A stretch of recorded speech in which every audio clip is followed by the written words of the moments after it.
My name is Helena. I'm 34 years old, and 3 weeks ago, my father stood in front of 200 people and called me the biggest mistake of our family. We were gathered at his retirement party on the shores of Crane Lake, the place where I grew up. Friends, relatives, business partners. Everyone who mattered to him was there. He raised his champagne glass, looked directly at me and said, "This is my daughter Helena. No degree, no future, and she spent her life living off this family." The room erupted in laughter. I didn't laugh.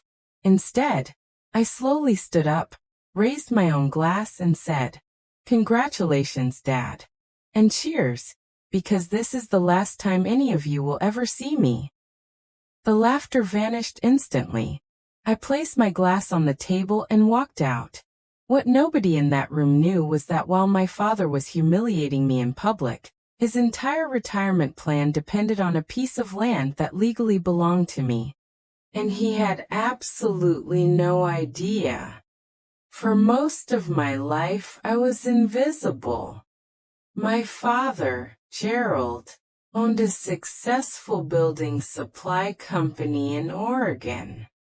My mother, Diane, spent her life protecting the family image.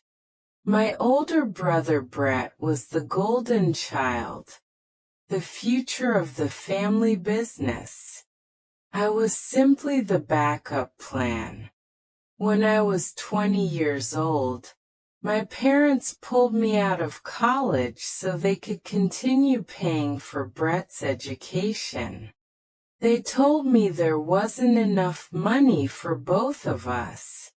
Years later, I discovered the truth. There had always been enough money. They simply chose him. So I left home with a single suitcase, $1,800, and no support from anyone. I moved to Portland, worked low-paying jobs, studied real estate contracts at night, earned my license, and eventually became a successful commercial real estate broker. While my family ignored me, I built a career. While they doubted me, I built a future. The only person who ever believed in me was my grandfather, Walter. He owned 14 acres of beautiful lakefront land at Crane Lake. We spent countless weekends walking the timber trails together. He taught me how to read a compass, how to respect the land, and how to trust myself. Years before he died, he quietly added my name to the property deed as a joint tenant with right of survivorship. At the time, I thought it was simply a sentimental gesture. I was wrong. It was protection. For years after Walter passed away, I received an invitation to my father's retirement party. During the event, I overheard him proudly discussing a $2.4 million sale of that very property to a developer. That's when something felt wrong.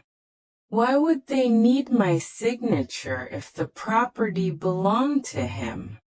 After returning home, I contacted a property attorney and ordered a copy of the deed. What I discovered changed everything. When my grandfather died, ownership of the entire property automatically transferred to the surviving joint tenant. Me. Not my father. Not my brother. Me.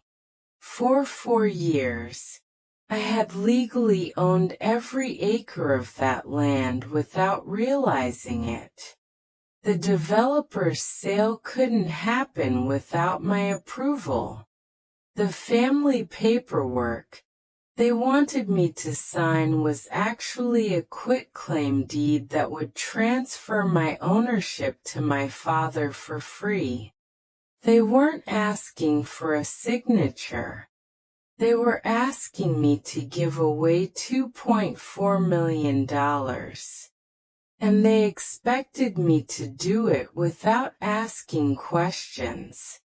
The closing meeting took place 1 week later in Bend, Oregon. My father arrived expecting a celebration. Instead, he walked into a room where the truth was waiting. When the title officer reviewed the official ownership records, she read the words aloud. Title is vested solely in Helena R. Ittner as surviving joint tenant. The room fell silent. My father's face turned white. My brother looked like he couldn't breathe. The developer immediately realized the sale was impossible. Then I calmly said, I am the legal owner of this property. I do not authorize this sale, and I will not be signing any quitclaim deed. My father exploded. My brother accused me of ruining his business plans. My mother cried and asked how I could do this to my family. I looked at her and answered, You called me the spare.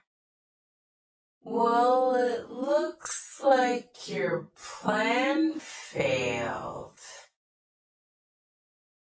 That day, the deal collapsed. The $2.4 million sale disappeared. My father's retirement plans fell apart. My brother's expansion loan was frozen. Everything they had built around money that was never theirs simply vanished. And I did nothing except refuse to surrender what already belonged to me. A few months later, I returned to Crane Lake. I repaired my grandfather's cabin. I restored the dock. I cleared the trails he loved. And standing there beside the water, listening to the call of a loon echo across the lake, I finally understood what he had given me. It wasn't just land. It was proof. Proof that my value never depended on my father's approval. Proof that being ignored does not make you unimportant.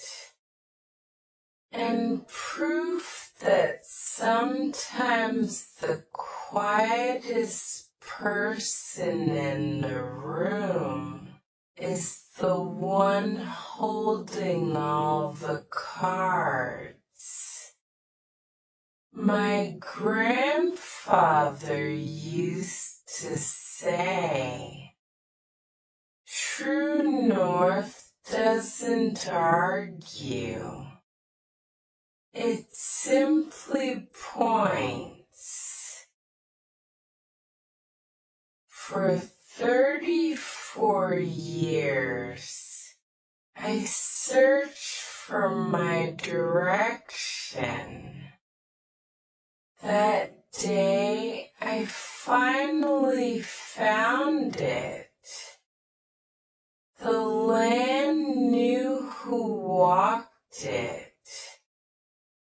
And at last, so did I.